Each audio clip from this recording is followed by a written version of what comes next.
Here we are on a Tuesday morning. It's April 8th, 2025. This is Up North News Radio. I'm Pat Kreitlow, normally in Chippewa Falls, but doing a little distance broadcasting for this week.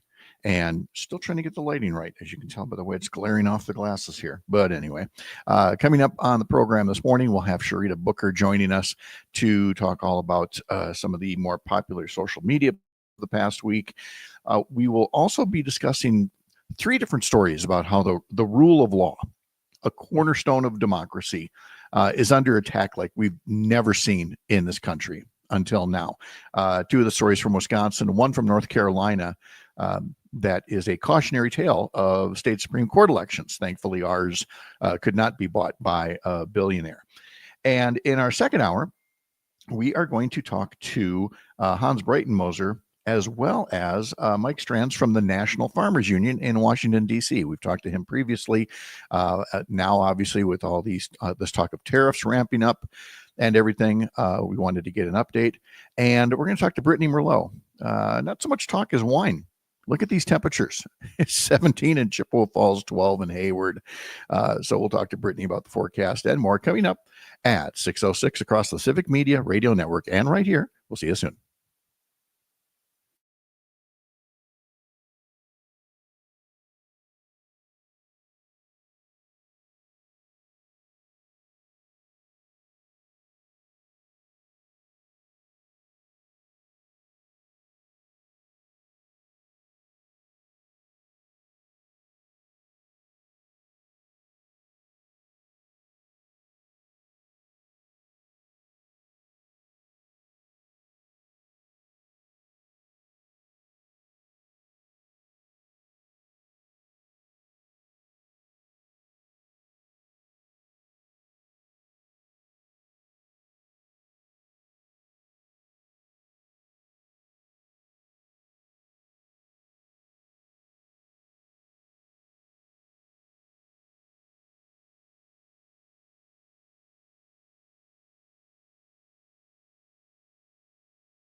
all across Wisconsin from Civic Media. This is Up North News Radio. Now, live from our Lake Wissota studio, here's the founding editor of Up North News, Pat Brightlow. Well, hey there, Wisconsin. Good morning. It is 6:06 on this Tuesday morning, April 8th, 2025. Another beautiful day to have you here up north, metaphorically, because the Lake Wissota studio is on location this week from out here in the Mountain West. But we are very happy to have you here from wherever you're tuning in across the Civic Media Radio Network or listening on the Civic Media app. Catching us later on by podcast. Maybe you're watching us on YouTube or Facebook. We appreciate you getting your day started right here. I got a question for you. How did you wind up in your office bracket pool? Would I even be asking you that question if not for the fact that the Courier Newsroom bracket pool the winner was a team called the Picks from Up North? Yeah, this guy won the brackets. I filled out those brackets with absolutely no homework. And in about 60 seconds, when I realized the deadline was coming up, and I'm like, I suppose I should enter this. I should pick some games. So I'm not going to say it was random. I mean, I at least got a little bit through osmosis here, but somehow managed to win. But there's something, it doesn't feel quite right, because the person that came in second place somewhere in the middle of the tournament left for another job. So there was no trash talking with this person as we were tied heading into the final game here. And I won on a tiebreaker of what the final score was going to be. Florida is your national champion, by the way. And in doing so, I guess a pretty exciting end of the game with Houston. Houston had a chance to go for the shot to tie or win the game. The player with the ball realized that he had taken an extra step and dropped the ball. He couldn't go get the ball, or he would have been called for traveling, and no other Houston player could get close to it to make a shot. And so Florida ended up winning the game. So that wraps it up for the college men's basketball season. But yes, Alicia, I will absolutely take it. Winner, winner, chicken dinner. Indeed. And she also says, good morning. Got to see the beginnings of sunrise at 5 a.m. We are getting close to 4 a.m. sunrises. Hooray. More or less, that's why I like daylight savings time. It's like, I don't want the sun up at 4:30 in the morning. 5:30, the sun's up. Okay. I can definitely live with that. But here's the problem. It's still so cold. And now, granted, again, I'm not back home right now. I'm at a place where it's 45 degrees. But back in Lake Wissota, it's 17 right now. Hayward's at 12 degrees. Amory at 19. Wausau's at 19 right now. Wisconsin Rapids, 15 degrees. La Crosse is at 24. So is Green Bay. Madison, 19. And in the Milwaukee area, it's 23 at Mitchell and 25 at Radio Park, where we bring in one Greg Bach, who I would dare guess is, there he is in that long sleeve hoodie. It ain't summer yet. I'm always wearing a hoodie. Well, you do have that look. It's chilly, but Pat, I'm telling you right now, and this is not a smart thing to do, I refuse to wear a jacket because I refuse to accept that April can be this cold. I don't like it. So I wear a hoodie just to cover my sweet arms, but I won't go further. Yep. I will not. There is definitely a sense of seasonal denial that goes when the temperature just refuses to get normal in the springtime. And we will talk to meteorologist Brittany Merlot about that in just a bit. This is normally the part where in a morning radio show, I would say something like, hey, Greg, did you see that basketball game? How about those brackets? And I didn't. The VRBO I'm at doesn't even have live TV. I can stream all the stuff, Netflix and Prime and Apple, but no live channels. So no sports, and there was no Brewers game yesterday either. So I've got zero sports to share as water cooler talk to get the day going. So I fall back on the weather. Hey, cold enough for you, Greg? Oh, good. I could have just called you and been like, hey, Pat, so they're dribbling the ball down the court. Then the guy passed it to another guy, and that guy is like, oh, I like his shoes. That's the basket. Shoes. And boom goes the dynamite. Yes. and boom goes the dynamite. Oh boy, I love that. So yeah, it's something where I again, I love Wisconsin, but man, the cold in the wintertime is just not or cold in the springtime, I'm sorry, is just not it's just not working out for me. Brittany's statewide forecast says, after a kick of winter wind and a few flurries yesterday, now we start the climb into the warmer weekend. I would add parenthetically, not yet. not this hour, but there is a chance of rain and snow mixed in between. Here's our state forecast for today: mostly sunny and calm, highs in the upper 30s up north to the mid 40s in the western and southern parts of the state, with a northwest wind at 5 to 10 miles an hour. For tonight, increasing clouds, lows in the mid 20s up north, upper 20s south, and a light breeze out of the southwest. And again, she'll have more details on the forecast coming up in just a little bit. The Brewers, as I mentioned, were off. They are starting a western swing, first through Colorado and then through Arizona. And the Milwaukee Bucks, they are back in action tonight. They will be taking on the Minnesota Timberwolves as they come to the end of their regular season coming up next weekend. That'll be the case. But back to that Brewer game for a moment. At Colorado, that series begins this evening. And you can hear coverage on several civic media stations starting at 7:05 this evening, including WRCE in Richland Center, along with stations in Oshkosh, Racine, Kenosha, Park Falls, and Hayward. All part of at least the Boys of Summer are playing. You know what, Greg? I should have even looked at what the temperature in Denver is, where they're going to be playing the game.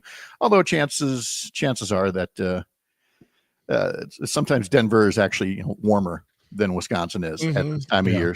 So maybe it won't be, definitely won't be a blizzard. I hope. Alicia says, definitely not a cold person. I had to wear my Carhartts again today. Yeah. I got my Carhartts hanging up there, Alicia. I won't do it. I won't do it. I know they're up north further than me, and it's a lot colder than where I'm at, but still, it's just like, it's a principle thing for me. And that principle leads me to getting the flu then. And everyone's like, yeah, where did I get you? Yeah, right. I want to see the Wisconsin statistics on like hypothermia. It's like, you'd think it would be December, January. And they're like, no, we actually have a lot of people in April. They're just too stubborn to put a jacket on, so and then we lose them that way as well. Yeah. Gosh. So also wanted to make note here that we have some guests that we haven't talked about yet. Cherita Booker is going to be coming up in just a little bit. She's going to be talking about some of the more popular posts of the past week. Oh, Mr. Mathers on the text line. Thank you. Denver, high today of 72 and a low of 43. That Mr. Mathers, he's full service. When you talk to Mr. Mathers and you get information, it's just like the more you know. It is. Wait, this works for Alicia's comment too. Alicia puts on YouTube, I would rather be hot than cold. See, it works. It's a very universrsal thing. I think we just have a segment called, so we call it something else. The more you know, more information. I won't get sued by NBC, but just a series of live stream comments and then just, especially if there are trolls. Oh yeah. Oh, we could most definitely have a lot of fun with that for sure. All right. So I mentioned Cherita Booker is going to be here with some of the popular posts of the past week. Christina Laurie is off this week, and so that's when we'll get into some of the other news of the day, including 3 different stories that I'm going to be talking about when it comes to the rule of law, which is like this boring sounding concept. We should be able to take for granted the fact that we are a government of laws, and that we are, we elect our leaders and our leaders adhere to the law. But we have had these cases lately and not so lately that offer up that reminder to never take the rule of law for granted. So we're going to talk about, our old friend, Michael Gableman. You remember Michael Gableman, don't you? The former state Supreme Court justice. Yeah. We at least reference him frequently on our show because, he had that interesting, shall we say, quote unquote, investigation into the 2020 election, and he's going to lose his law license. for a while, or have it suspended. Yeah, so we're going to have details on how he finally that disregard for the aforementioned rule of law is finally going to catch up with him.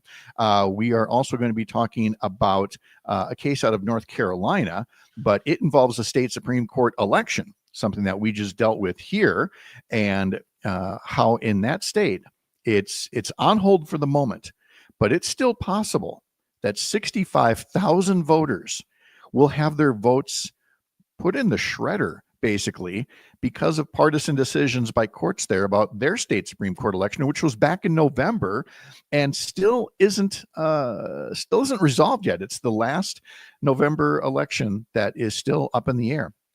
And we will talk about another topic that we've discussed before, and that is a Wisconsin bride who, returning from her honeymoon, was taken into custody because she had overstayed her visa back during COVID. She was doing all the right things to become a citizen, but instead, like so many of those other terrible gang members that they're,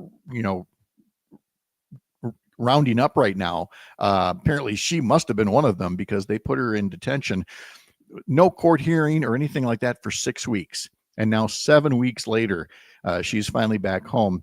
And her husband they had met while working in Wisconsin Dells, and had said, that he voted for Trump, and he kind of understood what Trump was trying to get done, but he kind of blamed ICE for, rounding up these folks who clearly are not any kind of a danger. But that's the whole mode of what's happening right now. We found out late last night that a whole lot of University of Wisconsin students, what we would call foreign exchange students here on visas, they have had those visas immediately suspended. 13 of them at UW-Madison, part of at least 150 nationwide, who, again, were abiding by the law, doing the right thing, jumped through all the right hoops, did all the right paperwork, here to study, to learn about the wonderful things about America and take it home. One of our best exports was the rule of law, a smooth functioning democracy, not a perfect one, but a whole lot better than in a lot of other countries. But above all that, respect for the rule of law. And now they're being kicked out. Other innocent people are being rounded up, essentially kidnapped or disappeared, and sold to, a torture prison in El Salvador. There's nothing rule of law about that. So we're going to talk about those three different things as it pertains to the rule of law coming up a little bit later. But coming up next, Cherita Booker is going to talk to us about some popular social media posts, including an ice cream flavor you're going to want to make sure to not ever try. This is Up North News Radio on the Civic Media Radio Network.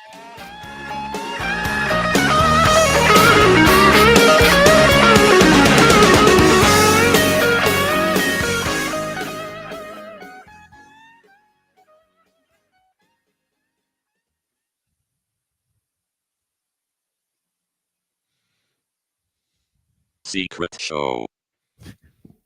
Welcome to the Secret Show, everybody. Subversive. Yet FCC compliant. Yes. We do what we can here. So I'm just going to briefly talk about the bumper music, and then I'll just cue you to jump into Cherita. So. Oh, great. Okay, cool. Excellent. Awesome. Yep. Awesome. Yep. And again, got kind of a low level of tolerance on the comment side today, starting with, they broke the number one rule of law by not being here legally. I just told you they're here legally, or in the process of it. I can only take so much misinformation in the comment section before I blow it up. So again, let's be careful out there. Somebody got upset yesterday at being called a troll, saying, hey, we're followers or even fans. Really? Okay, well, fan was definitely one way to put it. Yep. Yeah, we're putting. Hey, you know what, man? I hate the Rolling Stones. I'm a fan. Such a fan, guys, man. I think your music is overhyped, overrated, and not that good. Such a fan. Oh God, I have none of your albums. My God, I can't. I just biggest fan. Where are we at here? Oh, sometimes people say things that don't really make a lot of sense to me. I have been all this place has it just has these little wooden stools that I've been sitting on here, and that doesn't sound comfortable at all. It's not comfortable at all. Yeah. Although I do at some point have to mention the sweet turntable back here. That's Hotel California, sitting back there with Nice. like a whole bunch of other cool albums. I heard an interpretation of Hotel California on it's a Chinese instrument. I'll send it to you. It's amazing. All right. It's based on the unplugged version. Okay, here we go.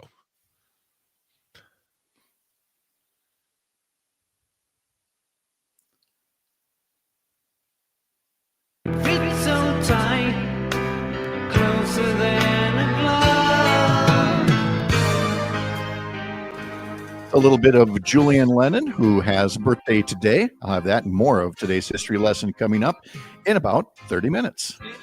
It's time to visit with Cherita Booker, our social media manager, to see what folks are commenting on in all the places where you can find Up North News posts on Facebook and Instagram, TikTok, YouTube, you name it. So, Cherita, hi, how are you?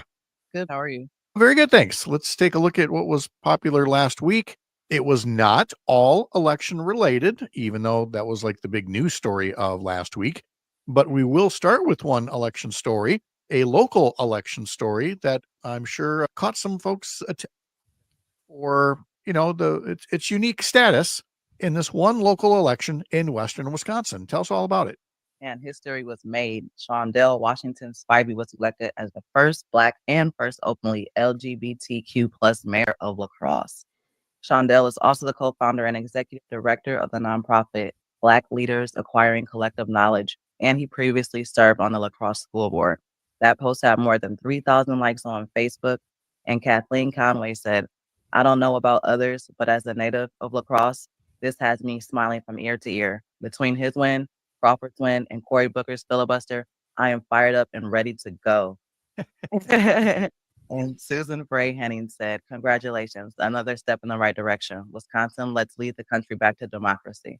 There you go. And yes, from a purely political standpoint, there were a lot of folks still crushed from last November who really needed a week like last week, with Senator Cory Booker making that 25-hour speech offered, and now the new mayor of La Crosse, who is no stranger to civic engagement. So congratulations to him on his new term.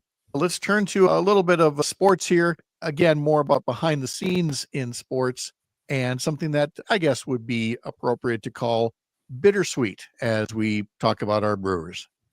Milwaukee Brewers' Christian Yelich paid a heartfelt tribute to his late friend and mentor Bob Uecker on the team's first opening day without him. Yelich showed up head to toe in a custom plaid suit made to look like the one Uecker wore in the 1989 film Major League. After Uecker's passing in January, Yelich wrote, "You'd always thank me for my friendship, but the pleasure was all mine." And that post had like some of the most engagement I think we've had in a while, but it had more than 15,000 likes on our Facebook page. Todd Kemp said, "We are so fortunate to have so many classy athletes in Wisconsin's professional sports. Uecker, Yelich, Yuntz, Bart Starr, Reggie White, Jordy Nelson, Randall Cobb, list goes on forever." And Isaac Goodsman said, "As a lifetime Cubs fan, the only time I don't like Christian Yelich is when the Cubs play the Brewers. He's obviously a phenomenal talent and an even better person. I love this for him. Bob Uecker was definitely beyond just one of one." Oh gosh, yes. And I got to say as well, from a fashion standpoint, that is a good looking suit that Yelich is wearing in mimicking Bob Uecker's outfit from the movie. I know not everybody will agree, but as somebody who grew up looking at the J.C. Penney catalog every year from 1970 to 1980, I mean, you saw that suit everywhere. So to me, it looks perfectly normal. Christian, you go ahead and feel free to wear that suit anytime, any place. You Right. mentioned Mr. Baseball, it'll be just fine. Yeah, I think it looks pretty dapper. Yeah, it does. All right. We often talk about food in this segment and unique Wisconsin food. And so let's tell folks all about this new flavor that was sprung on folks last week and their reaction to it, because I'm rather intrigued by it, aren't you? Yes. So Madison's Chocolate Shop had one of the most memorable April Fool's pranks last week with their new flavor announcement, which was Friday Night Fish Fry Fudge. They described it as a sweet, salty blend of vanilla ice cream, tartar sauce ripple, fried walleye pieces, and fudge chunks. Come Yes. on, you gave it away. You said it was an April Fool's joke. I would have loved to have heard some people going, they're not serious, are they? Okay, I would like to mention something that I saw on April Fool's that was pretty weird. and I didn't realize that it was April Fool's yet. But I drink this soda called Olipop, and it's like a prebiotic soda, low sugar, like a healthier version. And they came out with new flavors, and the flavors were ranch and chipotle ranch and something like that. I'm like, that's really disgusting. Like, who's gonna drink ranch flavored soda? When you read the bottom of the print, like it's like, oh, this is April Fool's. I'm like, duh, how did I not register that? Well, it's because people there's so many combinations that do come up, and people go, okay, well, maybe somebody's liking that. And I would like to think that there's one person out there, at least, saying, huh, vanilla ice cream, tartar sauce, little walleye pieces, and fudge chunk. Yeah, I'd go for that. Maybe there's two. It's Wisconsin. Maybe there's three people out there that are intrigued by that. But no, it doesn't exist. Although, hey, stop into that chocolate shop in Madison and ask them about it. Maybe they'll whip you up something. You never know. So for other posts about some of the other Wisconsin food that's out there, the stuff that really exists, check us out on all of our social media posts. Cherita Booker puts them all together. Cherita, thanks for catching up. Have a great day. You too, Pat. I love that it actually did rope somebody in who thought that could be a valid flavor out there.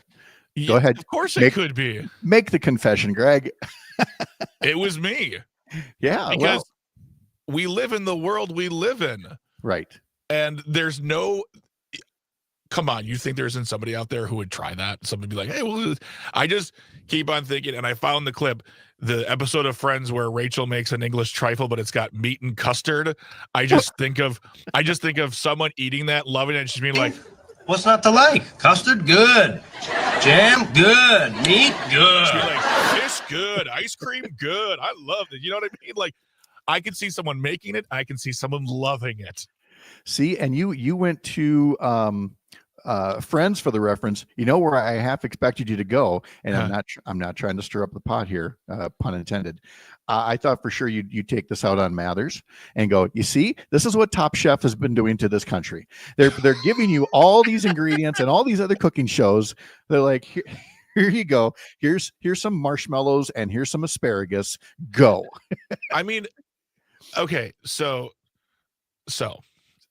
first of all, Luke Mathers is listening to us currently, and he's like, I know, and he's laughing at the Joey clip. So you see, if I can make Luke Mathers laugh at 6:30 in the morning, I'm happy. But yeah, honestly, yes, a show like Top Chef and all those shows, like I if I ever watch them, especially a show like Chopped,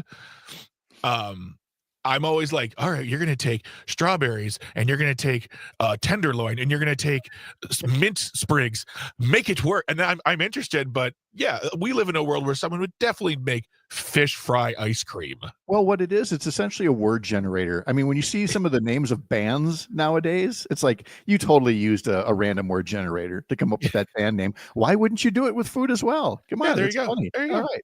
We will cover more of the day's news coming up after this break. The Midwest Farm Report coming up next for many of you, and then we will return. This is Up North News Radio on the Civic Media Radio Network. I'm Pat Kreitlow.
try to keep them separated.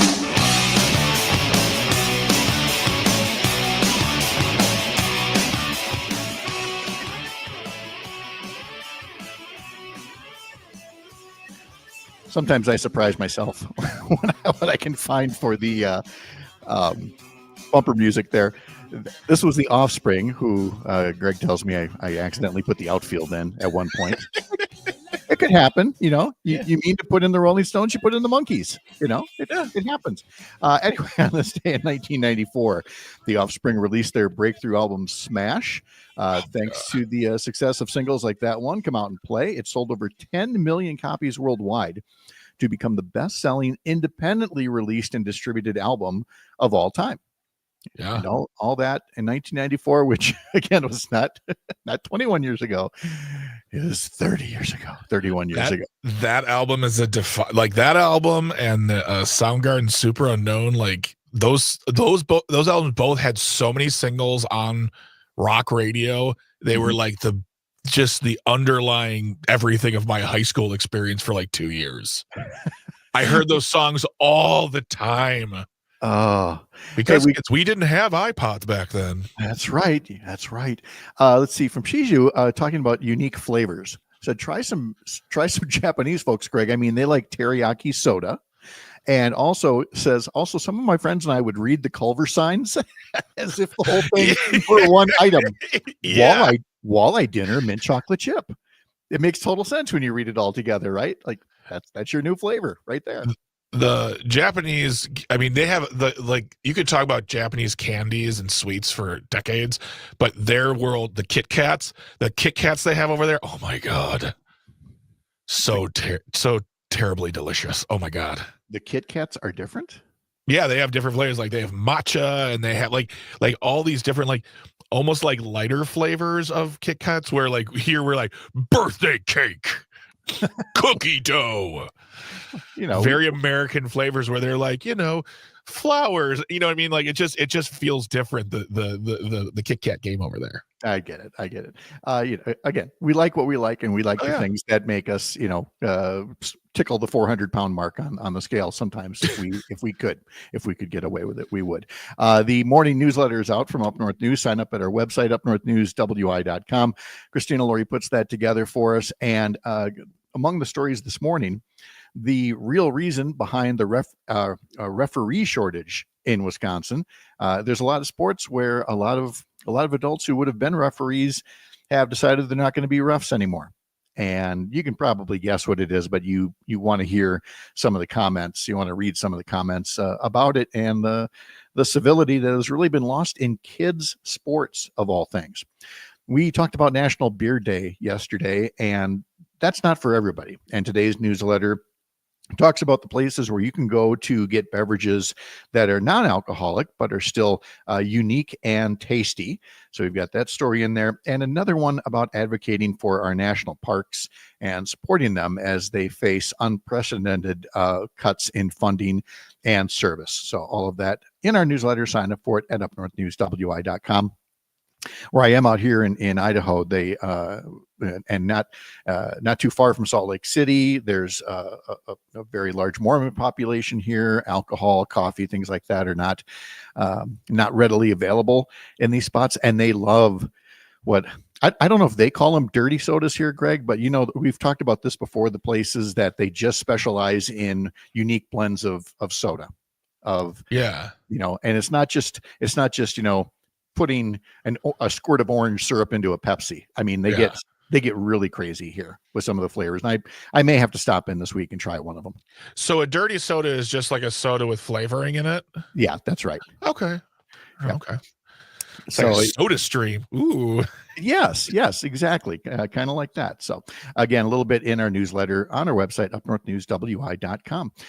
Okay, I want to pass along 3 stories here. And the thing that they have in common deals with the rule of law and the respect for it, because again, it's a cornerstone of democracy in America or any place that, you know, people serve because they won in free and fair elections. They promise to abide by the Constitution. They pass laws. People abide by the laws. If they don't, there are penalties.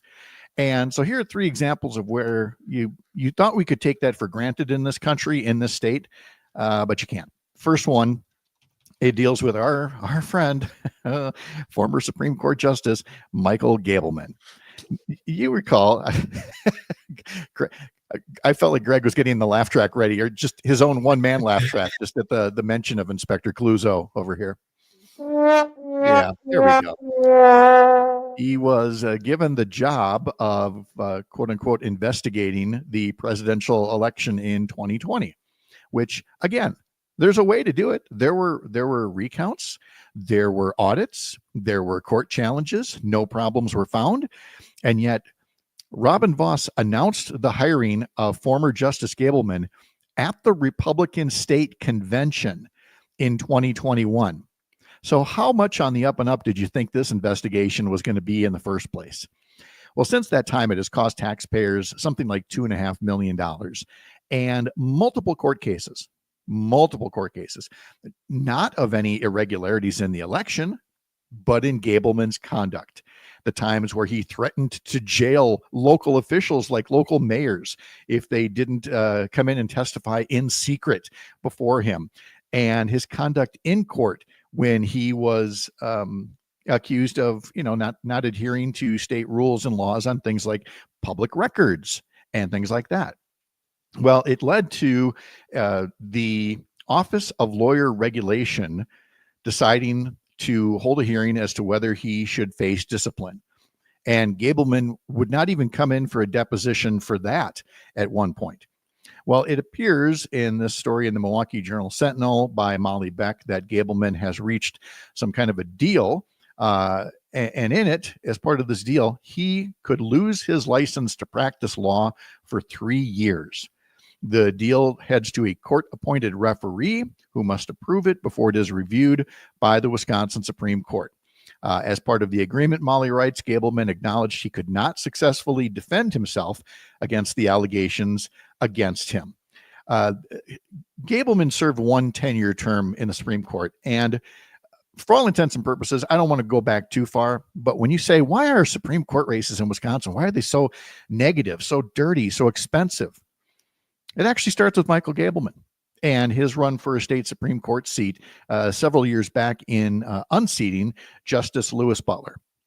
It was a campaign with clearly race-baiting ads where he could have and should have faced discipline from the rest of the state Supreme Court, but the conservatives on the court didn't want to take that step.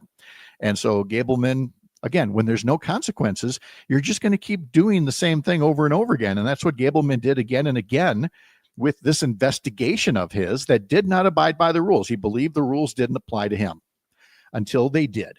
And now, after so many negative headlines, he and Robin Vos are on the outs. Gableman has supported people who challenged Robin Vos in the primaries.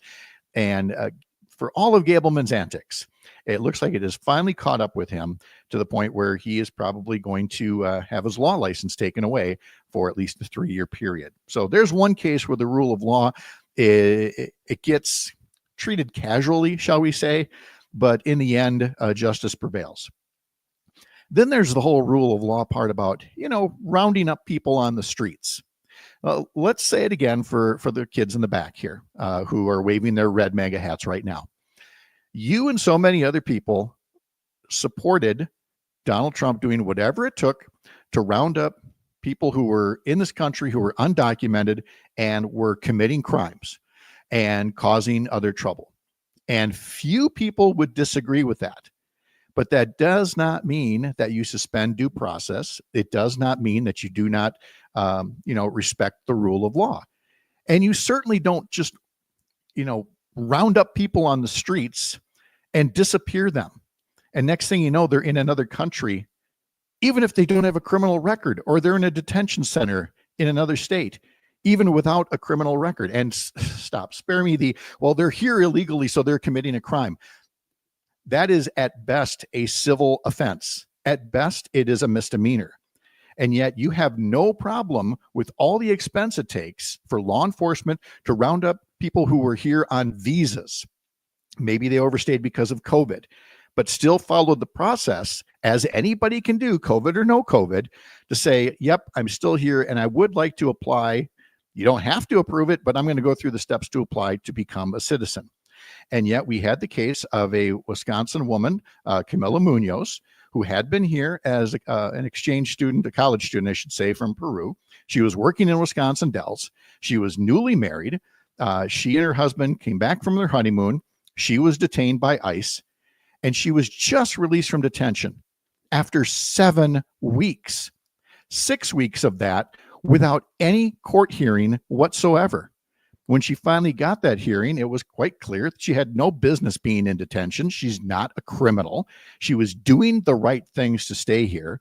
But again, because this new administration is just has no respect for the rule of law, it just goes to tell you that, again, yeah, you might think something like that isn't going to happen to you, but if they'll invent things like this to take care of people who don't look like you, how long will it be before they take steps to try to either detain or at least try to, shall we say, influence people who disagree with them?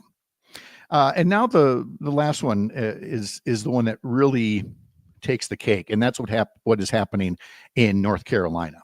The North Carolina Supreme Court is made up of 5 Republicans and 2 Democrats. One of the Democrats, Allison Riggs, was running for re-election in November, and she won very narrowly. She won by just 734 votes, but there were recounts and challenges, and she won by a narrow margin. The Republican who lost, however, did not concede. Appeals Court Judge Jefferson Griffin did not accept the will of the voters. He's been fighting in court ever since. And he knew that there were enough Republican judges on courts that he could get it to the point where it is right now, where last week, in a thunderbolt decision by the North Carolina Court of Appeals, the 2 far-right judges overruled the one Democratic judge and said it is possible, it is okay to possibly throw out 65,000 votes, despite no demonstrable fraud on the part of those voters, and then setting up an arbitrary deadline for those voters to come in and prove who they say they were. And that's because in North Carolina, it says that you have to show an ID when you register to vote. Either show a driver's license or give the last 4 digits of your social security number. But it had already been shown in court that it's likely that a lot of these 65,000 voters did give proper ID, but there were data entry mistakes, or get this, women's names changed after getting married. And the court said all those voters who did nothing wrong are suddenly not voters, and that some 65,000 votes shouldn't be counted. It is stunning. And again, it goes against anything in terms of the rule of law when you go out of your way to find a technicality to invalidate an election. Now, for the moment, and only for the moment, those 65,000 voters don't have to do anything. The full North Carolina State Supreme Court on Monday put a temporary stay on this while the case is still working its way through the courts. But it is not out of the question that this Supreme Court, with its 5 Republican justices, will restart the 15-day clock for tens of thousands of voters to have to jump through an extra hoop for their votes to count. Now, that might not be what you and I call a poll tax, but it's in the vein of making voters do more than simply exercise their right to vote, just because someone in power doesn't want their votes to count. That, boys and girls, is an activist court. That's what activist judges really do. It's not the lawfare that conservatives love to use when they lose in court. Because again, for them, every assertion is actually a confession. This is an attempted heist of voting rights that must not be allowed to stand. We will keep you updated on any other stories like these that deal with the disregard for the rule of law in this country. We will have today's history lesson coming up after this. You're Up North. Gotta keep them separated.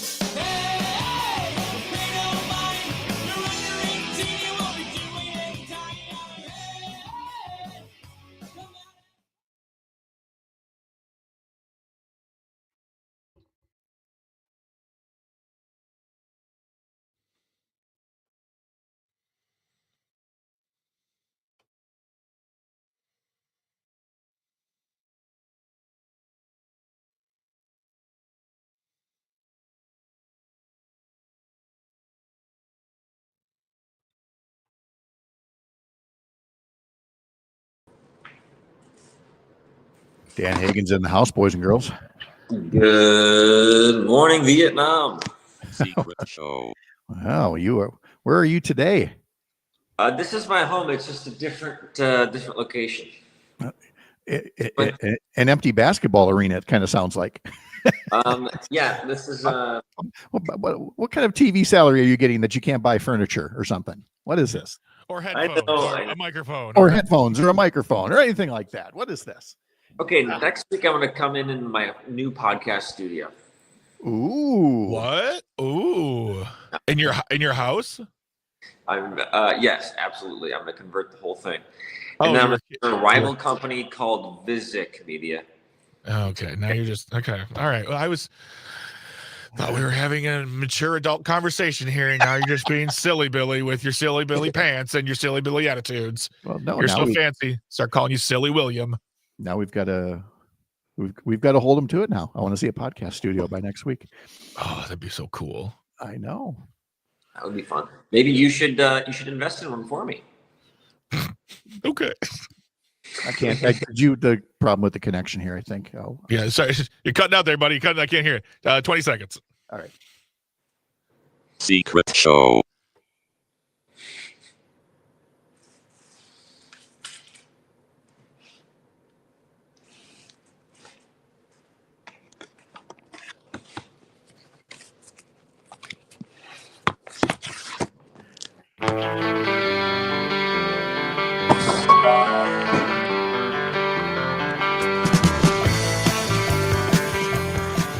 Welcome to today's history lesson for this 8th day of April, where Dan Hagen from WJFW Newswatch 12 in Rhinelander is playing that mythical cowbell for us, along with Blue Oyster Cult. Mr. Hagen, how are you?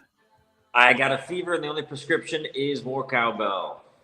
Boy, it sounded just like you hit the button. Greg, can you hit the button on that? Let's compare his impression of Christopher Walken to the real thing. Oh, sure. Hold on. Let me just stop that audio, pull this audio up, and there we go. Guess what? What? I got a fever. Oh, no. And the only prescription is more cowbell. There you go. A catchphrase was born 25 years ago today. This is the 25th anniversary of the cowbell skit on Saturday Night Live. Voted the #1 sketch of all time. I could believe that. To the chagrin of many people of SNL, like people are like, oh, what about the bees? They hate the bees. No. Yes, exactly. Well, I just have Will Ferrell's tiny shirt in that sketch. It's just right. And I guess I read that somewhere this week that he, that was actually like the 7th time he had pitched that skit and kept getting rejected. But Christopher Walken was hosting that week. He thought he'd be perfect for the part. The rehearsal went so, and then he got the idea before the live show to go with a much smaller shirt.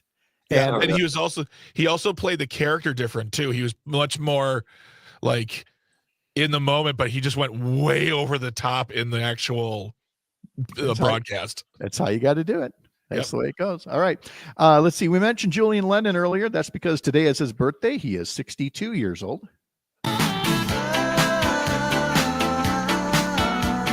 do you know who Julian Lennon is? Okay. Son of John Lennon? That's correct. His birth name is actually John Lennon, John Charles Julian Lennon, first child of John Lennon and his first wife, Cynthia. Also on the birthdays today, John Schneider, Bo Duke from the Dukes of Hazzard. He started that role when he was 18. What? And today is his 65th birthday. Wow. Princess Buttercup, Dan. You know Princess Buttercup? Princess Bride? Is this becoming a "Hey Dan, do you know this" segment? Oh, absolutely. Absolutely. It's really, Dan, because of you, because the things like it's the pop culture. We think everyone knows. Yes, what it actually is, Dan, that when we get right to the essence of it, it's not, oh my gosh, you're so young. It's when we hear you not know these things, it's our moment of, oh my God, we're so old. Yeah. We know these things. So and we've watched way too much TV and movies. Oh, yes. Well, you know what? I'll go off on a little tangent here. Robin Wright, by the way, Princess Buttercup, is 59 today. She was also Jenny in Forrest Gump. She was Claire Underwood in House of Cards. She is amazing. and she's 59 today. But talking about, we watch way too much TV. I'm watching my grandsons this week, and they're spending a lot of time on their screens looking at videos, and I'm looking in on them, and they're funny. They're slapsticky, but they're funny. And I'm like, this is how much Gilligan's Island did I watch as a kid? Yeah. How much Hogan's Heroes and Bugs Bunny cartoons? This is just their TV. That's exactly what I told. I was at lunch with some of my friends, and they were complaining about their kids and their screens. And I'm like, our parents complain about the things we watch too, right? And their parents complain about them, and they will then complain about their children. Why don't you just accept this is how it is? Yes. So Dan, what was yours? What did you get yelled at about? Well, I didn't hear that question, so I'm going to go off my own rant. I feel like the shows nowadays are like higher dopamine now. They're like higher frequency, and they're more addictive, That's just my old man take, I guess. I can go with that. But I was asking what you got yelled at for watching. Was it screens? Was it a certain show? What do you look back now and go, oh, I watched way too much of that? My mom had to hide cross-country ski tapes from me, so I watched them on the beach. Okay. All right. Okay, dude. You are so unique. I just love that.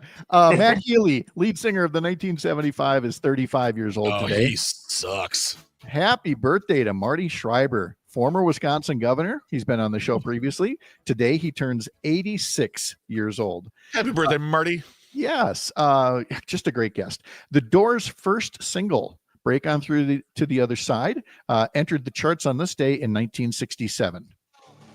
Break on through to the other side. Break on through to the other side. Now, do you know how far this thing went up the Hot 100 or the singles charts in the U.S.? I'll tell you. All the way to the top? No, it went to number 126. This is a classic case of a song that got popular not as a single, but through playing the albums, year after year after year. Yeah. Their next single, Light My Fire, did go to number 1. Yeah. So it just goes to show you that again, there's still room for albums to play that way. On the National Day calendar today, it's National Be Kind to Lawyers Day, it is Zoo Lovers Day, and it is Empanada Day.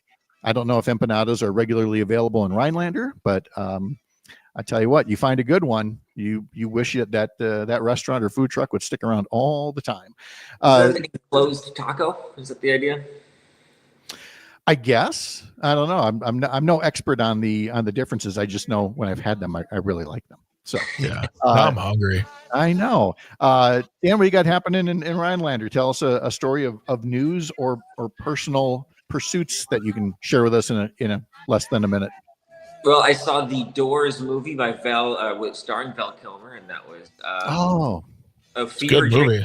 I don't know if I enjoyed it. I know Val Kilmer did an excellent job, but the non-linear storyline kind of had me tripping without any hallucinogenic assistance. Yeah, it's kind of like watching Pulp Fiction. It's like, wait a minute, what was I just watching? What am I? Yeah, I need like a label put on non-linear movies so that I don't have to work so hard to watch them. You can catch Dan in much more grown-up settings on Newswatch 12 weekdays across on Rhinelander television. Dan, thank you so much. Appreciate it. You're such a great sport. Have a wonderful day. Always fun. See you guys. All right. When we come back in our second hour, we're going to talk to Hans Breitenmoser and Mike Stratz from the National Farmers Union about tariffs and their impact on Wisconsin farmers. You're up north.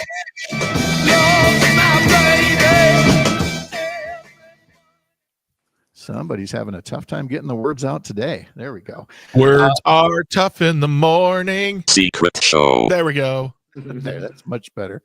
Yeah, that's actually what it is, Dan. Is like every time you haven't heard something, we're like, oh my God, what has happened to me? Okay, where did the time go? But one thing I didn't notice. Okay, so he mentioned Princess Buttercup, Dan. It's from The Princess Bride. You've seen that movie, right? Okay. I know that movie. I couldn't recall. Yeah. Princess Buttercup.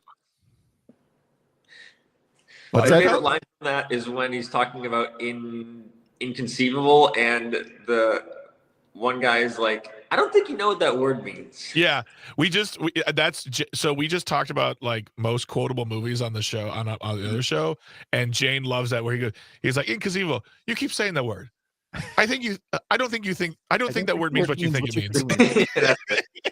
I know. I used to use that around the newsroom a few times. Like, no, that's not the word you want in the script. That's not the one.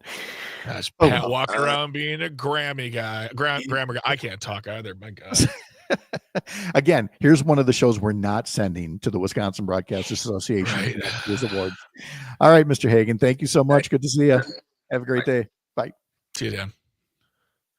Secret Joe.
Brittany. Good morning. How are you? Warm. It's 45 here in Idaho Falls. What is with the temperatures back there? Oh, we're freezing. Oh my gosh. Is this finally it? I hope so. It should be. Man, oh man. I mean, I know it's not a polar vortex or something, but still. Kind of feels like it for spring. No. Yesterday was rough with the wind just cutting through. It was terrible. Oh, no, thank you. Good time to be gone. I think I picked the good week for this. So, You all right, did. 20 seconds.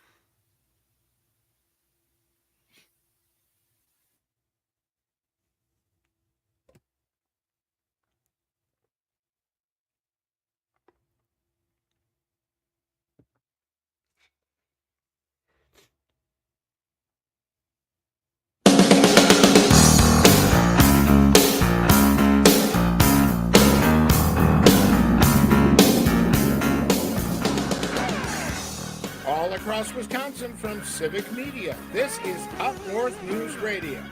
Now, live from our Lake Minnesota studio, here's the founding editor of Up North News, Pat Brightlow.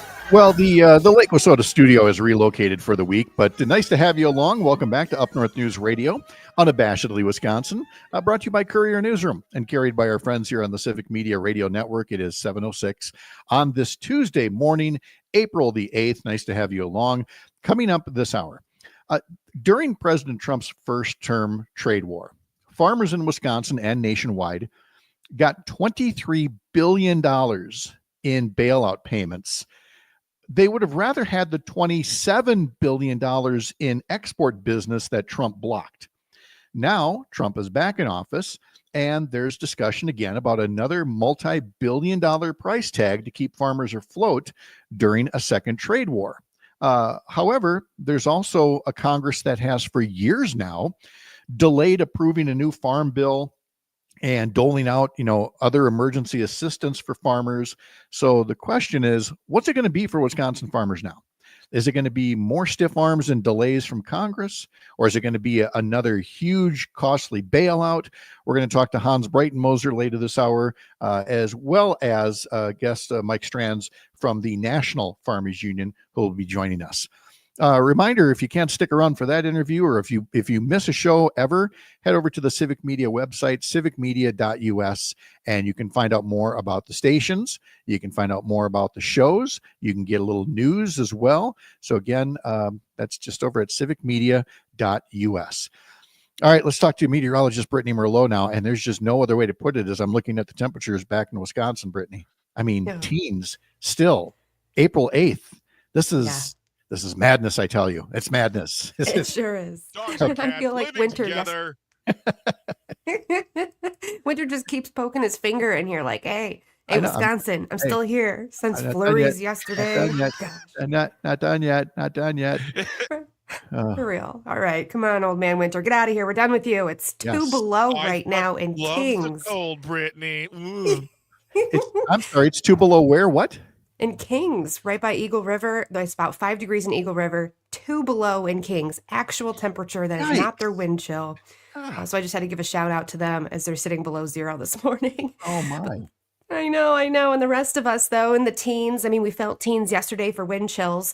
The good news is the clouds are gone, right? It's nice, clear, beautiful, sunny day today, and we will get decent. We're going to rise to those low to mid 40s throughout the afternoon. Now, tonight, we'll get a little cloudy. We do have a wintry mix that wants to move in for tomorrow morning, bringing some light snow and light rain, mainly the wintry mix, probably in northern Wisconsin. But down in the south, you're looking at rain rolling in by the afternoon. We'll continue to see light drizzle tomorrow, and we could see it flip back to a little bit of a wintry mix with some snow by tomorrow night up north. We're not looking at any accumulations, nothing massive. If you get some, it'll be by Lake Superior, probably an inch or so. But tomorrow's high temperatures are pretty nice, especially west. You're going to hit some upper 50s tomorrow and then upper 30s further east. And the warm-up trend just keeps going as we go into later in the week and into the weekend. Plenty of sunshine. And by Sunday, we will be into those mid to upper 60s. So spring is around the corner, but this is brutal right now. I feel like we've heard this before, but yes, it could happen. Good morning from Tigerton, writes Rob. It is clear and 15 degrees degrees. Despite being cold, the snow melted fast after getting, half an inch of snow, I believe. He said, I watched Florida beat Houston in a great game last night, 65-63 in the men's college basketball championship. Houston blew a 12-point lead early in the second half. The Florida Gators have won 3 national championships each in basketball and football. We talked about John Schneider being 65 today. He says, I watched the Dukes of Hazzard as a kid. It was the show on before Dallas on Friday nights in the early 70s and early 80s. He says, as a kid, I watched sports, game shows, and the weather because if my dad was doing farm work, I had to know what the weather was doing about the forecast. And he finally says, the record low is 4 degrees from 2018. Remember, we survived April of 2018 with 3 feet of snow. Well, Alicia chimes in on YouTube to definitely whisper because we don't want Wisconsin to realize that she hasn't given us an April blizzard, to which Shiju responds on YouTube. Alicia, shh. Alicia, stop trying to get the teacher to give us a quiz. God. so definitely now folks are treading lightly because yes, I do recall we've gotten snow, like the first week of May. It can happen here. And if I talk about it, maybe it won't happen. Right. Yes. Right? I agree. Yeah. That could work. All right, Brittany, thank you so much. Have a great day. You too. All right. In sports, the Milwaukee Brewers were off yesterday traveling to Colorado. They opened up a 3-game series against the Rockies before heading to Arizona later in the week. The series gets started this evening. Coverage starts at 7:05 on WRCE in Richland Center. Our stations in Oshkosh, Racine, Kenosha, WCQM Park Falls, and up in Hayward. Again, head to civicmedia.us to learn more about where you can catch the Milwaukee Brewers. And the Milwaukee Bucks are back in action tonight at home. They're playing the Minnesota Timberwolves, one of the final 4 games left in the regular season. As I was talking last hour about the rule of law and the stories in Wisconsin and elsewhere that demonstrate the way that we are in danger of normalizing things that should not be normalized. I came upon this audio from a couple of days back from former President Barack Obama. And I'm really hoping that, and I know we have, listeners who consider themselves right of center, shall we say.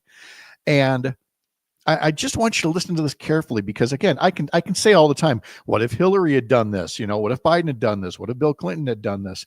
But, Barack Obama just tells it like it is in terms of just think about his presidency and what he could have done versus what he did do. Let's play that clip from the former president. It's just about 2 minutes long. Imagine if I had done any of this. Let me just, I just want to be clear about this. Imagine that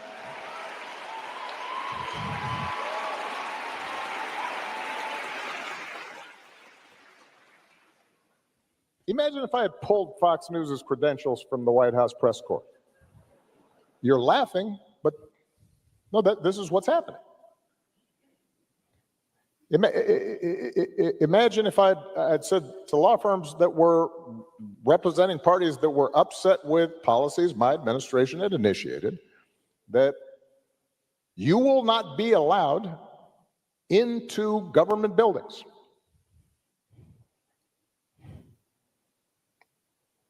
We will punish you economically for dissenting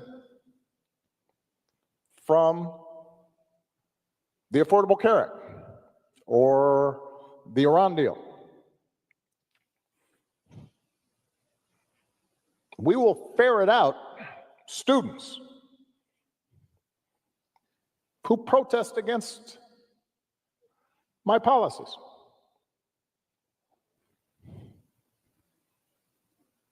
It's unimaginable that the same parties that are silent now would have tolerated behavior like that from me or a whole bunch of my predecessors. So, and I say this not on a partisan basis. This has to do with something more precious, which is, who are we as a country and what values do we stand for? There it is. I mean, the values, and that value should include the rule of law. And yet, when I think of all these things Client was that hammered. Okay, there's no way. Sorry You about look that. like Frost. There we go. where we get, Autoplay on YouTube. where we get, thought we were getting live reaction to the former president's remarks over there. But Greg, you have a great way of summing up. Any one of these things would have been a mega crisis during the Obama administration. Instead, there was only one crisis during the Obama administration that I really recall anymore. And what was it again? 3 words: tan effing suit. The They tan lost suit. their minds when he wore a tan suit. It was so Could not you presidential. possibly, I mean, seriously, he is so correct. I cannot possibly imagine a scenario where he did any one of those things, let alone all of them, a tenth to their degree of what Donald Trump is doing right now. And the sheer amount of acceptance and bootlicking and hypocritical acceptance of these actions are shameful. And listening to that, and I'll tell the people right now, you said to me in the chat, you said I should have edited out the pauses. I think the pauses were perfect, because it gave you a chance. He's in a room with thousands of people and it is dead silent in there. They are taking in the information and realizing that, yeah, it's just not the same. There's always a double standard. There always will be. And what Obama did, anything he did, he has ice cream with whatever, and he is a communist. But Donald Trump doesn't go to a memorial service for fallen soldiers because he's golfing. That's fine. It's fine. No big deal. Tony notes properly on YouTube here. His own party would have turned on him. Agreed. Absolutely. I mean, I would have turned on him. Yes. That's the point we keep trying to make all the time, is there should be a line out there for everybody. A line at which you go, no, this cannot stand. And it can't be something like referring to the Affordable Care Act as socialism or something, because now you're just being silly. We're talking about things in the real world, like kidnapping people off the streets and sending them to a prison in El Salvador without even a whiff of a court hearing or representation. If that had happened during the Obama administration, the impeachment hearings would be scheduled before the sun went down that day. Mm-hmm. That's all we're trying to say. And instead, what we've got are stories like what started popping up from around the country last night. As it was clear on college campuses, the word was getting out that foreign students who, again, did everything right, filled out the paperwork, they're here on student visas, that the Trump administration had canceled their visas effective immediately. They got to go home now. Mm-hmm. Whatever their financial situation, whatever their housing situation, that is not what they signed up for. And that is not what this country promised them. This country said, if you come here to get an education, that's great. Follow the rules. You can do that. Take your knowledge home, or maybe you'll stay here. And instead it's, well, you're not from here. Yeah. So we're kicking you out now because there's something less human about you. Again, that wouldn't have stood in any other administration, not just an Obama term, but any place else. There's something about this president getting away with treating people who are not Americans like garbage, whatever their worth or legal status. More after this. You're Up North.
so good, so right to be with you tonight.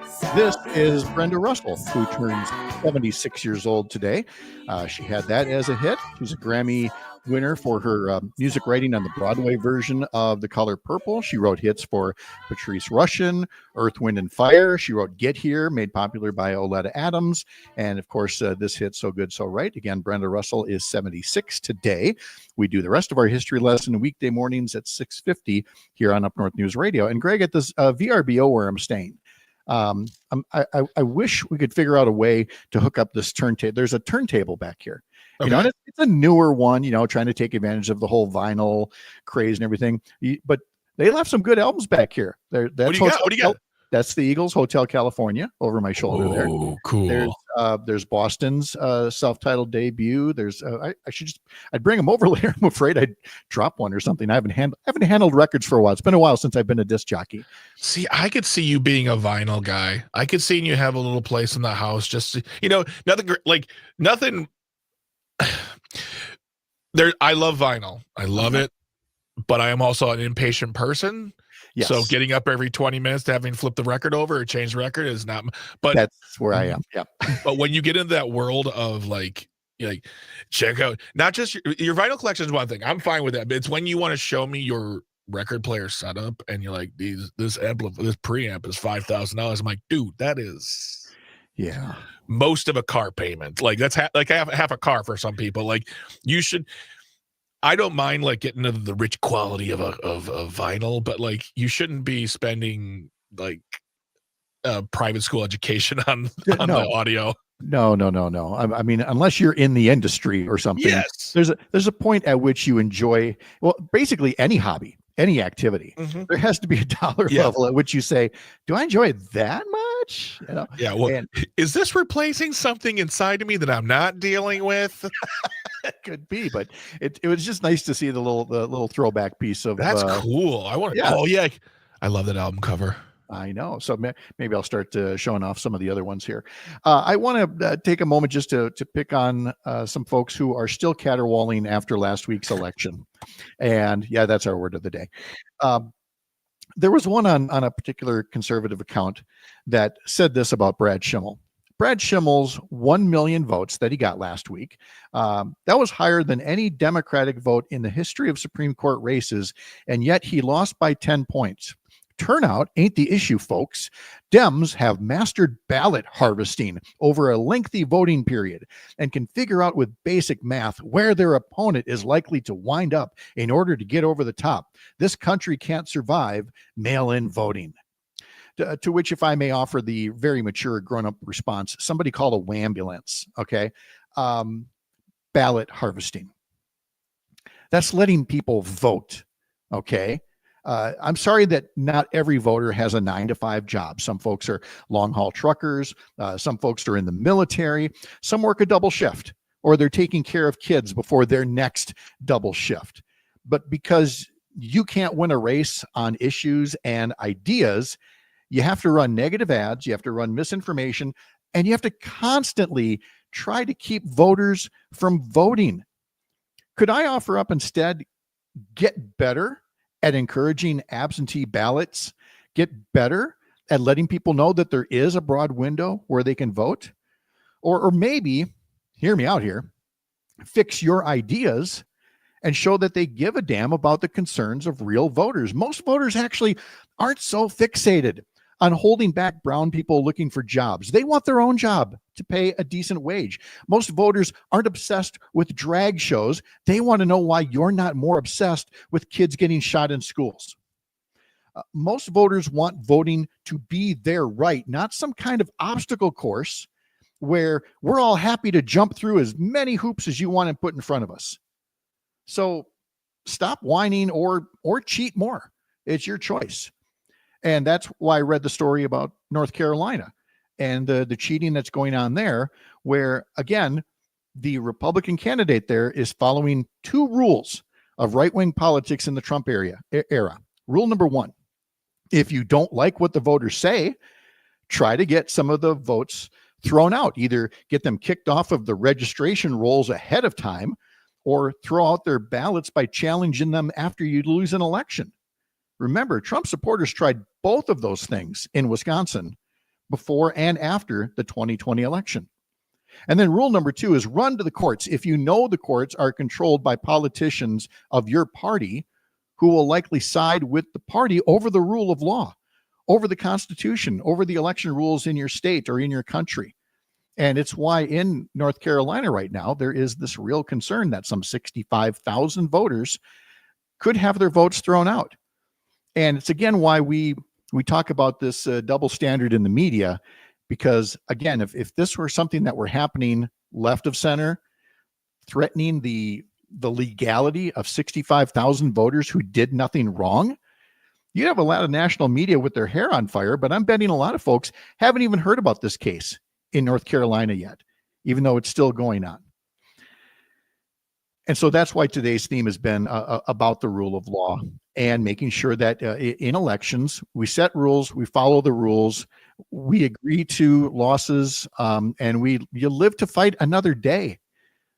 That's really what it is at this point. That's what a democracy, nobody likes to hear that democracy is based on losing elections, but it truly is. It's based on losing it and not trying to burn down the country, as happened on January 6th, when some Trump supporters were unhappy about the election results.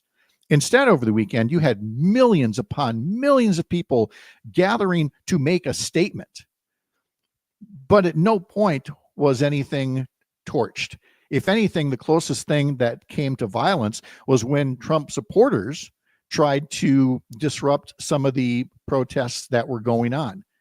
There's nothing wrong with protests. There's nothing wrong with stating your case, and there's nothing wrong with trying to get your candidate elected. But when you're whining afterwards about absentee ballots and referring to it as ballot harvesting, and you're trying to change the rules and everything, it's just not a good look for you. Again, Brad Schimmel, just not the right candidate for the time. Other conservative candidates have won in the past. Republican candidates have won elections in Wisconsin over and over again. You lost this one. You have a chance next year to get Rebecca Bradley reelected or lose that seat.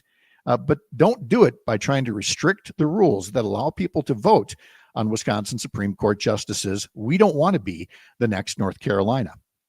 All right, when we come back, we're going to talk more about Trump's trade war, what it did the first time around, and what it could do to Wisconsin farmers again, with Mike Strands from the National Farmers Union and our friend Hans Breitenmoser coming up next. You're Up North. So good, so right. Hey, babe. Ooh, so good, so right.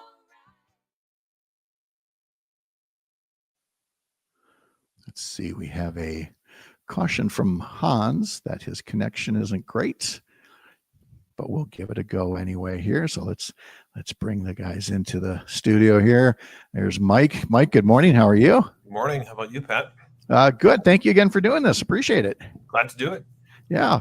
Hans, you, by all means, don't worry about the camera now that we're just audio only. Are you hearing me okay? I'm hearing you okay for now. Okay. I'm hearing you fine as well.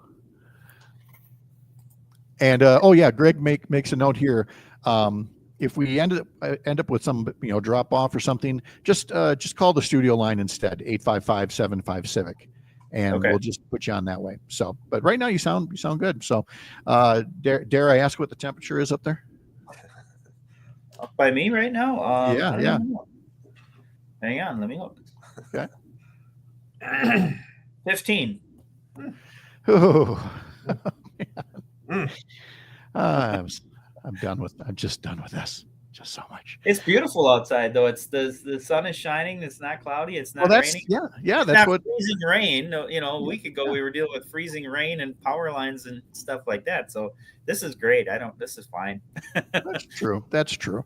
Yeah, we were getting comments this morning about how pretty the early sunrise was, and I love this time of year where we get more of that. So let's see, what else do we have here?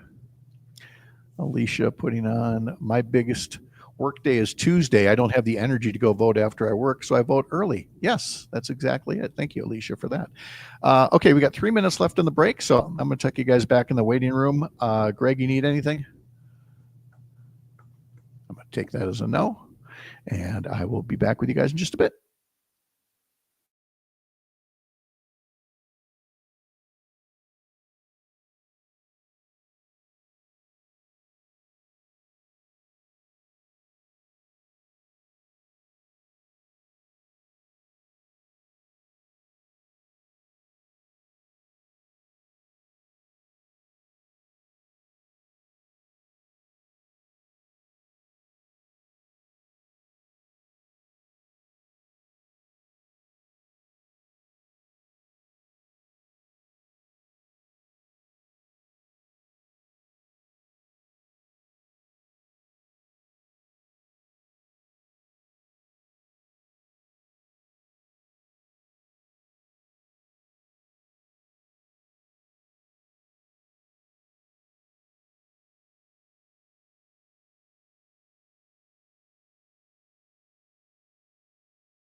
Just a reminder, you can sign up for our daily newsletter at UpNorthNewsWI.com. Among the stories today, yesterday we mentioned it was National Beer Day, celebrating the end of Prohibition, but that's not for everybody. And in the newsletter today, Christina writes about some of the places you can go for some of the best non-alcoholic adult beverages. That and much more in our newsletter. Again, sign up over at our website. Our friend Mark Jacob, who you hear as part of our Week in Review panel on Friday mornings, he has the Stop the Presses newsletter, and the new edition of that has dropped, and it's titled 20 Rude Questions the Media Should Ask. It's a great article. So again, stopthepresses.news is where you find that. And of course, we will talk to Mark much more about that coming up on Friday. Last year, the United States exported $176 billion in products, according to Fortune magazine here. And nearly half of U.S. agricultural products went to just 3 countries: Mexico, Canada, and China, the ones being targeted most by President Trump. And so essentially when he's targeting them, he's targeting Wisconsin farmers. Now, the financial markets have calmed down a little bit after 2+ days of cratering, but there is by no means any assurance or confidence that Wisconsin farmers, manufacturers, or any consumers can have yet until we know where this is going in the long term. Add to it, a Congress that hasn't passed a farm bill in years. It keeps kicking the can down the road. So what's the state of play in DC when it comes to farmers? Well, we've got Mike Strands joining us from the National Farmers Union. He's the vice president of advocacy there. And Hans Breitenmoser joins us as well, our friend, dairy farmer up in the Merrill area. Hans, you hearing us okay? How are you? I got you. Good morning, everybody. And what's temperature up there, dare I ask? It's about 15 degrees up here, but it's beautiful, sunny. It's not freezing rain, so we'll take it. There you go. And Mike, good morning. You're out in DC, I assume. That's right. Good morning, and it's 36 degrees here, so yeah. a little chilly by mid-Atlantic standards in April. I was going to say spring is taking its own sweet time getting here, but we will get there.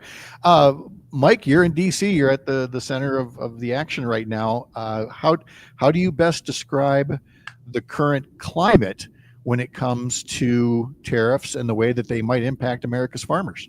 Mm-hmm. Yeah, the response in the agriculture community has been chilly to the tariff situation over the last week or so. This is a very uncertain time. You've heard that uncertain time line so many occasions now, but right now, when it comes to knowing that these tariffs are in place, that President Trump followed through on his promises to impose them. And now we're in a place where we're waiting to see how far this is going to go. So it's a scary time. One of the points or questions that comes up about them is this: doing it on such a large scale with like practically every nation on earth, including some islands that only have penguins on them, as opposed to negotiating, individual deals along the way. Maybe pick China or maybe pick Canada and Mexico. But when you go with this much, you can't possibly resolve them all at once. So is there any sense, where would the level of optimism be that this can all be resolved in a neat little package and there will be stability back in the markets, in the near term, in the next 90 days or something like that? What's the confidence level that we could see that? Well, we look at what happened last time. We've seen this movie before, sort of, in 2017, 2018, 2019 with the Trump administration's tariffs on China. That was more or less one country at a time, granted our biggest trading partner at one step at a time. And that was troubling because it was just the U.S. versus China, no assistance from our allies and friends around the world. This time around, it's really the U.S. against the whole world. And if this is a ploy to drive other countries to the bargaining table, that's a pretty tough situation, given that there's nobody for us to turn to, friends-wise, I guess, or very few, so it seems. So there's some challenges there. And how does this bring folks to the negotiating table remains to be seen. Yeah, that lack of allies. I mean, look, if you're going to go into a war, including a trade war, it would be great if you could have some partners along with it. Hans, something related to you, and that would be just, again, the lack of certainty about all of this. We're hearing about it at a congressional level, at a national level, but at a local level, what does that uncertainty mean to folks like you? Yeah, I dropped off the call there for a little bit, but yeah, it means a lot, right? Because these rural economies, they absolutely rely on things like the milk price, and the milk price is already volatile enough without having the leader of our country do things that are so erratic and so sort of bull in a china shop. So it has it has an impact on the futures markets, which of course has an impact on everything, and the ability to make contracts with feed, for example. We get a lot of canola from Canada, and if we can't trust the contracts that we write on those, that makes everybody's life difficult. So it does have a huge impact on our on the local economies, for sure. Well, sure. And now we've talked about this in the past about the, bailouts or support checks, whatever you want to call them. And the interesting stat that I saw about this while getting ready for this segment is that the bailout payments from Trump's first term came to about $23 billion. But I'm sure farmers would have rather had the $27 billion in export business that was lost during Trump's first term. And yet, Hans, there's still a degree of thinking out there across rural America like, well, Donald Trump sent me these checks, and so he cares about me. Well, yeah, and it is a bit misguided altogether. I mean, on the one hand, we pride ourselves on being, independent and capitalist and so forth and so on. But on the other hand, we support, public servants who do weird things that end up having to take taxpayer dollars to help bail us out. I mean, none of it makes any sense. We've talked about this several times in the past on how public policy can increase margins at the farm gate, but instead we're doing just the opposite and doing it in a huge way. And it is very, very frustrating, because I think you're right, Pat. Most of us don't want taxpayer dollars. We just want markets that are stable and margins that are fat enough where we can make a decent living.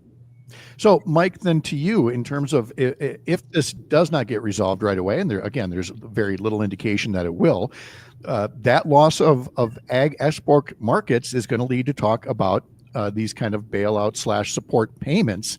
What is the chatter like in DC? Are preparations already being made for this? I mean, especially on the heels of Congress's track record passing a farm bill. Where do you feel like all this is going, at least at this point in Congress? Certainly, with the expected losses that farmers are going to feel in the not very distant future on the markets for corn, soybeans, and other major exports, there's going to be that call for some sort of trade assistance. Market facilitation program back in 2018 and 2019, like you said, provided about $23 billion or so in assistance. The Commodity Credit Corporation, which is an arm of USDA, essentially, that is sort of the bank or credit card for how USDA is able to spend dollars on farm programs, marketing assistance, helping out when there's disasters. That was used in 2017 and 2018 for MFP. But that fund can get drawn down depending on how much expenditures there are, like for some of the disaster and economic assistance programs that were just set up in the last several months here, along with other farm programs. And if there's going to be some major losses here from trade policy changes, the demand is going to be high for those dollars. There's probably not enough left in the CCC at this point without congressional action to provide that. Pairing that with the Farm Bill needs, Farmers Union is focusing on pushing Congress to take action on a Farm Bill. There's a way to address a lot of these issues when it comes to competition in the marketplace for farmers, whether it's in trade, and whether it's on responding to disasters and that sort of downturn. We can take care of all that at once with passing a farm bill, and Congress has the opportunity to do that here this year. So we're trying to drive home that message as best we can. Congress needs to stand up and pass a farm bill that addresses these concerns. The problem has been, of course, that a farm bill has to be it has to be bipartisan. It's the only way a farm bill can pass, because there are urban programs in there as well as rural programs, and that bipartisanship is in short supply here. And it takes me to this question about the aid that has been approved in the past. And the USDA says they are expediting $10 billion in payments, that are being made from the American Relief Act of 2025. Again, that was kind of a substitute for the Farm Bill. And yet we also see news stories like one in the state's newsroom that gives us the Wisconsin Examiner, a lot of concern that $10 billion is going to go more to large corporate farms rather than to individual farms. Do you share that concern about the aid that's already been approved and making sure that it gets to farm families in Wisconsin and elsewhere? It was incredibly important to get that aid passed in late December of 2024, as, like you said, a substitute for the Farm Bill. It's a shame, though, that it wasn't part of a Farm Bill where we could have had more long-term planning and preparation for disasters or economic downturns as part of a Farm Bill. That's one of the things we need to have there.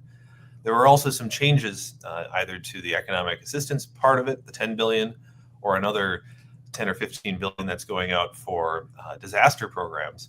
It's very likely that those dollars will be allocated in a different way than we saw under the Biden administration, which made sure that small family farmers had the first opportunity to have their losses rectified. And that was a very equitable way of distributing funds. Secretary Rollins has already talked about that not being on the table this time around. So there's going to be some major changes compared to the Biden administration on how those dollars go out, and it could have a pretty significant impact. And so we'll wrap things up, Hans, with something that you said very early on your first visit to this program, and it's a theme that is, not told nearly enough, and that is the theme of competition. That farmers want competition; they don't want monopolies, that are lowering prices for farmers and raising prices for consumers. And that if we could just attack the monopoly / antitrust end of things, that'd be good for the rural economy and for the consumer as well. And I just feel like it's a bell we need to keep ringing. Absolutely, I think that's a point that we just keep hammering home. And there's so much work to be done in that. But if we've got a Department of Justice that's more concerned about being, the administration's private law firm, and we've got congressmen who are, and then it's tough to get that done. But yeah, that's what we got to do to get at the root of the issue, is to increase those margins by increasing competition at that high level. Make sure there's more competition in the meatpacking industry and in the processing sector and in the retail sector. That's what we need to do to improve rural economies. Tariffs, not so much. Yeah, there are plenty of, and again, we've said before, tariffs have their place, but in this kind of a broad base, they can't be anything other than inducing chaos, and that's where we find ourselves at the moment here. So it's something that we have to continue to follow, because it's such a big sector of our Wisconsin economy. So Mike Strands from the National Farmers Union, as always, we appreciate your updates on it, and for all you do as Vice President of Advocacy for the Farmers Union. Thanks for the update today. Take care out there. Thanks, Pat. Thanks, Hans. And Hans, thank you so much. Have a great day out there as well. Stay warm. Enjoy the sun. Thanks, all right. guys. Take care. All right. When we come back, we're going to talk to Chad Holmes about what's coming up on his program on 98.9 WXCO, and wrap up our conversation here. Let me wrap up this segment here with a little bit of sports, because the Milwaukee Brewers were off yesterday. They are back in action tonight. They are in Colorado for a new series there. Coverage will begin at 7:05 on several Civic Media radio stations in Hayward and Park Falls, Oshkosh, Richland Center, Racine, Kenosha. Head over to civicmedia.us to learn more about that. And the Milwaukee Bucks are back in action tonight. They are at home against the Minnesota Timberwolves, the first of 4 final games of the regular season before we get a start of the playoffs there. So that's a little bit of an update on sports for you. And again, Brittany Merlot's forecast tells us that maybe we're almost done with all of these teens and 20s for early in the mornings. Brittany joins us every morning just after the 7 o'clock news with more details on that. Chad Holmes is coming up next. This is Up North News Radio on the Civic Media Radio Network. I'm Pat Rightlow. Mickey D's drive-through. 2 muffins, 1 coffee, and a little bitty orange juice.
just a good old boy, never meaning no harm. Yeah, I know. Normally we play Chad Holmes's theme song and bring Chad Holmes in, but today is John Schneider's birthday. Bo Duke is 65 years old today, and when you think of the good old boys of this show, I mean it's Chad Holmes on Tuesday, it's Todd Alba on Wednesdays.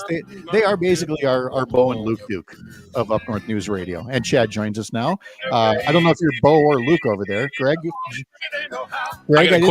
I didn't leave you out. You're our little Daisy. You know that. No. I'm fine with that. I'm fine with the Bo and Luke. Who is our Coy and Vance though? Oh, no. That's a deep cut for people who love bad television. That's a deep cut indeed, and I did not appreciate it. Why did you remind me of them? Mr. Holmes, thanks for allowing us to cast you. Good morning. How are you? Good morning. Good talk. All right, folks.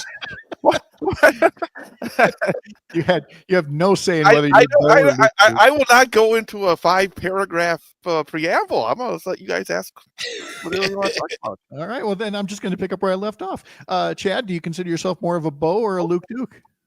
Well, do you know John Schneider's politics? We're not talking about John Schneider. We're talking about Bo or Luke Duke. I can't separate it. I mean, it's like it's like last night. I'm gonna jump right in. Florida won the national championship. Yes. Has there been any talk about at the start of the year the student newspaper had a story that the basketball coach was out there stalking women students? Well, I was going to talk about winning my bracket challenge, but But no, I mean, it's like, and I understand that people don't want to hear it, but it's like, when I hear it, it's like, is there justice in this world? If this guy was out there with this guy, the student newspaper had a big expose. They're investigating it. They've investigated all year. Do you think they're going to do anything to this guy after he won the national championship? Wow. I mean, and again, as somebody who tries to stay up on the headlines, this is news to me. And but nobody talked about it, I imagine. Because to be honest with you, I didn't watch any of the game. It's like I can't. The Final Four had Bruce Pearl, who used to be at UWM but is a known cheater. You have the Florida guy. You have Kelvin Sampson, who was fired from Indiana for cheating. Yeah, oh my, real great stuff to wrap your arms around. You're more of an Uncle Jesse guy, or like a... There you go. We have found it. Chad is Uncle Jesse. This is such a good heart. He would help the good old boys, even though he had the badge. There. Give me a little Enos here this morning. I was going to say Enos. I style myself more of a Roscoe P. Coltrane myself. Roscoe is good. Yeah, something like that. Okay, so college sports, we're kind of done with that. Not that I was going to explore it that deeply anyway, but again, it really takes the luster off winning my brackets through the Courier newsroom thing. Which you were great. I mean, I put no thought into it. I didn't. I just picked. Not totally at random, but enough to know the SEC was a good conference this year. And I heard good things about Florida. Had I known what I know now, I might not have picked my brackets the same way. No, I mean, obviously, the timing was perfect for you. It was actually, it's you have no guilt over it because you didn't know. My ignorance is bliss, is what you're saying. Okay, exactly, that's fine. I will definitely take that. This officially took a hard. By the way, next week, please don't ask me how I'm doing because it always leads me into tangents that make me look like the most ornery old man in the world. When I come on. Chad, I'm just gonna give you a nice piece of advice here. Next week when you're on the show, Pat, you play you, I'll be Chad. Pat, you ask me how I'm doing. No. Chad, how are you doing? I'm doing great. How are you doing? See, it's that simple. It's that easy. Well, I just. I know. We like spicy Chad. I do love spicy Chad as well. Oh, it's weird. Yep. It's a new level. Spicy befuddled Chad. There you go. What do we have on the spicy befuddled edition of today's program by chance? Well, my heart explodes into love and caring because we have young people on the future of our country. There we go. We have some students who are performing at DC Everest this week in their musical performance of All Shook Up. So They bring back hope to me when they come into the studio. So I'm looking forward to that. So this is your way of saying you basically answered the question of what has the mayor there done now? And on times when that's not what we're leading with, it means he hasn't done anything that causes further consternation. I waved at the mayor last week. Did you? I went outside because he waved back with all 5 fingers, and he was standing across the street and he waved at me. And so apparently he apparently hasn't been listening too much. No, the thing is, I know he's been listening. So yes, I was going to say he's fine. He's fine. He just enjoys having you stir the pot here. So let's close. Actually, they did have some update last week. It's continuing that the ethics committee thinks that there is enough there that they're going to continue, and I don't know. I just wish they'd kind of get moving on it. And I mean, I haven't heard anything. I don't know if you've heard anything about what the DOJ is doing, because I know they had opened an investigation, and it feels like this is pretty straightforward, but yet these kind of investigations seem to go a very long time. And I'm kind of miffed about that, because, I mean, one way or the other, I think the information is there.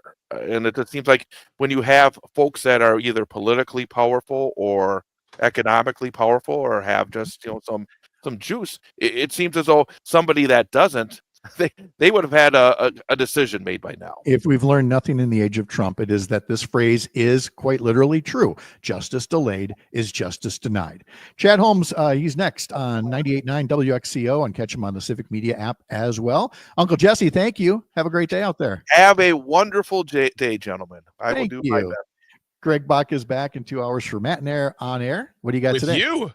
Oh, am I? Oh, okay. I better set an alarm for that. Okay. I will be there. I promise. All right. A little scared. We kid. Thank you for joining us for Up North News Radio for this Tuesday morning. Enjoy your day. We'll see you at 6 a.m. tomorrow. Up North.